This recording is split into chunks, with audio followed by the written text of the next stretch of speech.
இந்த வீடியோல நம்ம அலைட் மேக்ஸ் 2 ஓட யூனிட் 1 ஃபார்முலாஸ் பார்க்கலாம். இதுல ரெண்டு ஃபார்முலா பார்க்கலாம், பெர்னாலிஸ் ஃபார்முலா அண்ட் ரிடக்ஷன் ஃபார்முலா.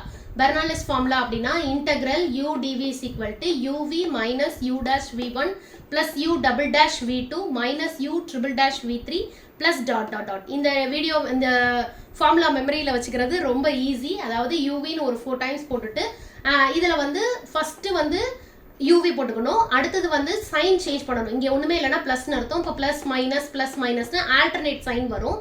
இங்கே ஃபர்ஸ்ட்டில் வந்து single dash 1 double dash 2 triple dash 3 இந்த மாதிரி வரும். இதுக்கு ப்ராப்ளம்ஸ் எப்படி வரும் அப்படின்னா ப்ராடக்ட் டேர்மில் ப்ராப்ளம்ஸ் வரும். அதாவது integral x power 4 e power 2x வரும். Or integral x power 2 cos 3x sin 4x அந்த மாதிரிலாம் நமக்கு வரும். இந்த மாதிரி வந்துச்சு அப்படின்னா ஃபர்ஸ்ட் டேர்ம் வந்து u டேர்ம், செகண்ட் வந்து dv. இதை வந்து ஃபர்ஸ்ட் டைம் இன்டெகிரேட் பண்ணாதான் நமக்கு VA கிடைக்கும். இதை எப்படி நம்ம இது பண்ணணும்னா யூவெல்லாம் நம்ம வந்து டிஃபரன்ஷியேட் பண்ணிட்டே போகணும், VA நம்ம இன்டெகிரேட் பண்ணிட்டே இருக்கணும். இதுதான் வந்து u dvயோட ஃபார்முலா. அடுத்தது ரிடக்ஷன் ஃபார்முலா. ரிடக்ஷன்ல வந்து நமக்கு வந்து integral 0 to pi by 2 sin nx dx, பவர்ல வந்து n வரும், sin power nx dx or cos power nx dx இந்த மாதிரி வருவாங்க, இந்த மாதிரி கேட்பாங்க. இது மட்டும் கிடையாது, இன்னும் சிலது இருக்கு. பட் வந்து மோஸ்ட் ப்ராபப்லி இந்த மாதிரி கொஸ்டின்ஸ் தான் நமக்கு கேட்பாங்க. இதுல மேபி சைனும் வரும் காசும் வரும், ரெண்டுக்குமே ஒரே மாதிரியான ஃபார்முலா தான். அதாவது n minus 1 by n. இந்த இடத்துல நம்ம கவனிக்க வேண்டியது வந்து இதை மட்டும் மெமரி வச்சுக்கிட்டா போதும், n minus 1 by n. இதுல வந்து இந்த n இங்க பவர்ல இருக்குல்ல n, இந்த n ஈவன் நம்பரா ஆட் நம்பரான்னு பார்க்கணும். ஆட் நம்பரா இருந்துச்சுன்னா லாஸ்ட்ல 2/3 ஓட தான் முடியும். ஈவனா இருந்ததுன்னா லாஸ்ட்ல 1/2ல முடியும். நம்ம π/2 போட்டுக்கணும், சரிங்களா? இப்போ வந்து இதை எப்படி எழுதணும் அப்படின்னா n minus 1 by n மட்டும் மெமரியில வச்சுக்கிட்டா போதும். அடுத்தடுத்துல மேலையும் நியூமரேட்டர்லையும் ரெண்டா மைனஸ் பண்ணிட்டே இருக்கணும், டினாமினேட்டர்லையும் ரெண்டா மைனஸ் பண்ணிட்டே இருக்கணும். அதாவது n minus 1 by n னா n minus 3 by n minus 2, n minus 5 by n minus 4. நடுவில் நான் டாட் போட்டிருக்கேன், இந்த மாதிரி டாட் போட்டு இந்த மாதிரி போட்டுறணும். ஆர்டா இருந்தா கண்டிப்பா 2/3 ஓட முடிஞ்சிடும். இதை எங்க ஸ்டாப் பண்ணணும் அப்படின்னா, அதாவது நம்ம -2 பண்ணும்போது அகைன் அடுத்த வேல்யூ ஒன்னா 0 வந்துடுச்சுனாலோ இல்ல வந்து நெகட்டிவ்ல வேல்யூ வந்ததுன்னா நம்ம அதுக்கு முன்னாடியோட நம்ம ஸ்டாப் பண்ணிக்கணும். அதுக்கு எக்ஸாம்பிள் இங்க எழுதிருக்கேன் பாருங்க. இன்டெக்ரல் 0 to pi by 2 னா இப்ப sin 5x dx கேட்டிருக்கேன். என்னோட வேல்யூ என்ன 5. அப்ப வந்து n minus 1 by n னா 5 minus 1 4/5. இதை வந்து டாட் 4ல 2 போச்சுன்னா 2, 5ல 2 போச்சுன்னா 3, அப்ப 2/3. 2/3 ஓட வந்துடுச்சு. இதுக்கு அடுத்து நம்ம 2 பண்ணா என்ன ஆயிடும், 0 வந்துடும். ஸோ இதோட ஸ்டாப் பண்ணிடணும். இப்போ நியூமரேட்டரை அப்படியே நம்ம மல்டிப்ளை பண்ணி டினாமினேட்டரை அப்படியே மல்டிப்ளை பண்ணி நம்ம போட்டுடணும். 4 2s are 8 by 5 3s are 15. இதுதான் இதோட ஆன்சர். அதே மாதிரி இப்போ வந்து இந்த இடத்துல சைனுக்கு பதிலாக காஸ் கேட்டாலும் இப்படி தான் நம்ம எழுதணும்.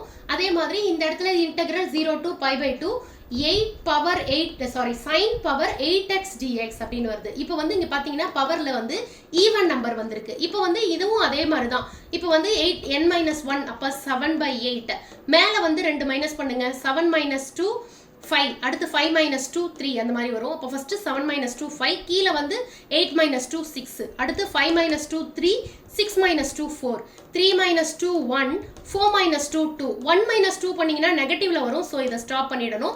இந்த மாதிரி ஈவன் நம்பர் வந்துச்சுன்னா கண்டிப்பா லாஸ்ட்ல π/2 போடணும். இப்போ அப்படியே நியூமரேட்டரை மல்டிப்ளை பண்ணி போட்டீங்கன்னா 105 பை வருது பை 768 வருது. இதுதான் இதோட final answer.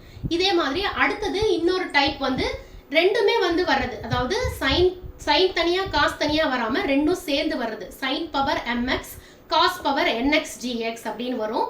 Integral 0 to pi by 2. இப்போ இதுக்கு வந்து ரெண்டு டேர்ம் இருக்கும்போது நம்ம எப்படி பண்ணணும் அப்படின்னா இதை ஞாபகம் வச்சுக்கணும். அதாவது m minus 1 dot dot dot 3 dots வச்சுக்கோங்க. அடுத்து n minus 1 ஒரு 3 dot by m plus n ஒரு 3 டாட். இதுக்கு ஒரு எக்ஸாம்பிள் எழுதியிருக்கேன். Integral 0 to pi by 2 sin 5x cos 4x 3x dx. இப்போ இதுல m ஓட வேல்யூ 5, n ஓட வேல்யூ 4, சரிங்களா? அதைத்தான் நான் இங்க எழுதியிருக்கேன். அடுத்து அப்ப m minus 1 னா 5 minus 1 4, n minus 1 னா 4 minus 1 3, சரிங்களா? m plus n னா 5 plus 4 9, ஓகேங்களா? இப்போ மேல ஃபார்முலா படி ஃபர்ஸ்ட் m minus 1 பண்ணணும். இப்போ வந்து 5 minus 1 4 இல்லையா, அப்ப 4, அடுத்து அதுல இருந்து ஒரு 2 மைனஸ் பண்ணா 2, அடுத்து பண்ணா 0 வந்துரும். ஸோ இதோட ஸ்டாப் பண்ணிடணும். அதே மாதிரி n minus 1 3, அடுத்தது 2 மைனஸ் பண்ணா 1, திரும்பி மைனஸ் பண்ணா வந்து நெகட்டிவ்ல வரும். ஸோ இதோட ஸ்டாப் பண்ணிடணும். பை கீழே m plus n 9, m plus என்னோட வேல்யூ 9. அப்போ 2 2 மைனஸ் பண்ணணும். 9 minus 2 7 minus 2 5 minus 2 3 again minus 2 1. இதோட minus 2 பண்ணா நெகட்டிவ் வரும். ஸோ இதோட ஸ்டாப் பண்ணிடணும். இதில் நம்ம வந்து கட் பண்ண முடியுது அப்படின்னா வேல்யூஸ் கட் பண்ண முடிஞ்சா பண்ணலாம். நான் மேலே இருக்க 3ஐயும் கீழே இருக்க 3ஐயும் மட்டும் எனக்கு கட் பண்ண முடியுது. நான் பண்ணிட்டு as it is நியூமரேட்டரையும் டினாமினேட்டரையும் டைரக்டாக மல்டிப்ளை பண்ணிடணும். 4 2s are 8, கீழே 9 into 7 into 5 into 1 315. இதுதான் இதோட ஃபைனல் ஆன்சர். இதுலேயும் நம்ம ஞாபகம் வச்சுக்க வேண்டியது இஃப் m n ரெண்டு நம்பருமே வந்து ஈவனா இருந்தா மட்டும்தான் நம்ம லாஸ்ட்ல π/2 போடணும். இதுல ஒரு நம்பர் ஈவனா ஒரு நம்பர் ஆடா இருந்தாலும் சரி, இல்ல ரெண்டுமே ஆட் நம்பரா இருந்தாலும் சரி, கண்டிப்பா நம்ம π/2 போடக்கூடாது. தேங்க்யூ.